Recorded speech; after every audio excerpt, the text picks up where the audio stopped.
ইসলাম আছে সেই আগের মতোই আছে আল কোরআন। নেই সেই ওসমান আবু বকর আলিয়ার খাতাব।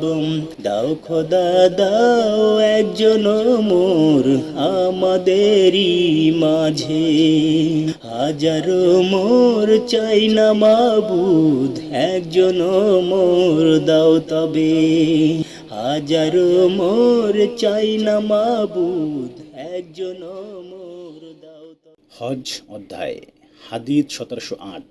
আব্দুল্লাহ ইবনে ইউসুফ রহমাহুল্লাহ সাব ইবন জাসসামা লাইসি রাদিয়াল্লাহু থেকে বর্ণিত, নবী করিম সাল্লাল্লাহু আলাইহি ওয়াসাল্লাম এর আবওয়া বা ওয়াদ্দান নামক স্থানে অবস্থানকালে তিনি নবী করিম সাল্লাল্লাহু আলাইহি ওয়াসাল্লামকে একটি জংলি গাধা হাদিয়া দিলে তিনি তা ফিরিয়ে দেন।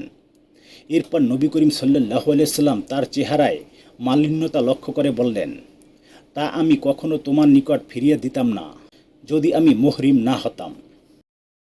হজ অধ্যায়। হাদিস 1709।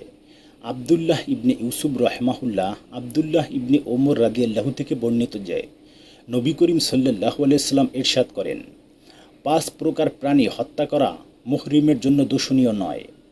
আব্দুল্লাহ ইবনে দিনার ও মুসাদ্দাদ রহমাহুল্লাহ ইবনে ওমর রাদিয়াল্লাহু নবী করিম সাল্লাল্লাহু আলাইহি ওয়াসাল্লামের সহধর্মিণীগণের একজন নবী করিম সাল্লাল্লাহু আলাইহি ওয়াসাল্লাম থেকে বর্ণনা করেন যে মুহরিম ব্যক্তি নির্দিষ্ট প্রাণী হত্যা করতে পারবে। আজবাক ইবনে ফারাজ রহমাহুল্লাহ আব্দুল্লাহ ইবনে ওমর রাদিয়াল্লাহু এর সূত্রে হাফসা রাদিয়াল্লাহু থেকে বর্ণনা করেছেন, তিনি বলেন, নবী করিম সাল্লাল্লাহু আলাইহি ওয়াসাল্লাম বলেছেন, 5 প্রকার প্রাণী হত্যা করলে তার কোনো দোষ নেই, যেমন কাক, চিল, ইঁদুর, বিচ্ছু ও পাগলা কুকুর। হজ অধ্যায়। হাদিস 1710। ইয়াহিয়া ইবনু সুলাইমান রহমাহুল্লাহ আয়েশা রাদিয়াল্লাহু থেকে বর্ণিত, নবী করিম সাল্লাল্লাহু আলাইহি ওয়াসাল্লাম বলেছেন, 5 প্রকার প্রাণী এত ক্ষতিকর যে এগুলোকে হারাম শরীফেও হত্যা করা যেতে পারে, যেমন কাক, চিল, বিচ্ছু, ইঁদুর ও পাগলা কুকুর।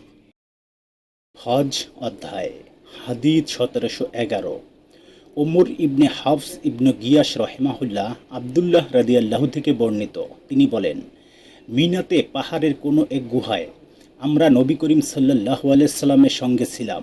এমতো অবস্থায় নাজিল হলো তার উপরে সূরা ওয়াল মুরসালাত। তিনি সূরাটি তিলাওয়াত করছিলেন আর আমি তার পবিত্র মুখ থেকে গ্রহণ করছিলাম। তার মুখে তিলাওয়াতের ফলে সিক্ত ছিল। এমতো অবস্থায় আমাদের সামনে একটি সাপ লাফিয়ে পড়ল। নবী করিম সাল্লাল্লাহু আলাইহি সাল্লাম বললেন, একে মেরে ফেলো। আমরা দৌড়িয়ে গেলে সাপটি চলে গেল। এরপর নবী করিম সাল্লাল্লাহু আলাইহি সাল্লাম বললেন, রক্ষা পেল সাপটি তোমাদের অনিষ্ট থেকে, যেমন তোমরা রক্ষা পেলে এর অনিষ্ট থেকে। আবু আবদুল্লাহ রহমাহুল্লাহ বলেন, এই হাদিস থেকে আমরা বুঝতে পারলাম যে মিনা হারাম শরীফের অন্তর্ভুক্ত এবং তার সাপ মারাকে কোনো দোষ মনে করতেন না। হজ অধ্যায়। হাদিস 1712। ইসমাইল রহমাহুল্লাহ নবী করিম সাল্লাল্লাহু আলাইহি সাল্লামের সহধর্মিণী আয়েশা রাদিয়াল্লাহু থেকে বর্ণনা করেন, নবী করিম সাল্লাল্লাহু আলাইহি সাল্লাম কাকলাসকে ক্ষতিকর বলে অভিহিত করেছেন, কিন্তু একে হত্যা করার আদেশ দিতে আমি তাকে শুনিনি। হজ অধ্যায়। হাদিস 1713।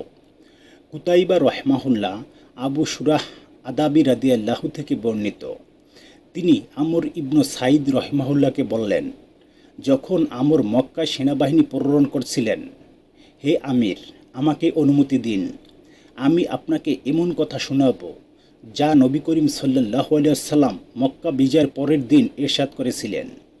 আমার 2 কান ওই কথাগুলো শুনেছে, হৃদয় সেগুলোকে স্মৃতিতে এঁকে রেখেছে এবং আমার চোখ দুটো তা প্রত্যক্ষ করেছে। যখন তিনি কথাগুলো বলছিলেন, তখন তিনি প্রথমে আল্লাহর প্রশংসা করার পর বললেন, আল্লাহ তাআলা মক্কাকে মহাসম্মানিত করেছেন, কোনো মানুষ তাকে মহাসম্মানিত করেননি। সুতরাং আল্লাহ ও পরকালের বিশ্বাসী কোনো মানুষের জন্য মক্কায় রক্তপাত করা বা এর কোনো গাছ কাটা বৈধ নয়।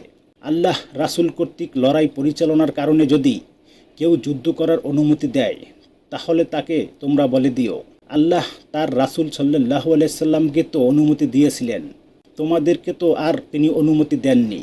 আর এই অনুমতিও কেবল শুধু আমাকে দিনের কিছু সময়ের জন্য দেওয়া হয়েছিল। আজ পুনরায় তা নিষিদ্ধতা পুনর্বহাল করা হয়েছে, যেমনিভাবে গতকাল ছিল। অতএব প্রত্যেক উপস্থিত ব্যক্তি যেন প্রত্যেক অনুপস্থিত ব্যক্তির নিকট এই বার্তা পৌঁছিয়ে দেয়। আবু শুরাহ রাদিয়াল্লাহুকে জিজ্ঞাসা করা হলো, আপনাকে আমর কি জবাব দিয়েছিলেন? তিনি বললেন, আমর বলেছিলেন, হে আবু শুরাহ, এ বিষয়টি আমি তোমার থেকে ভালো জানি।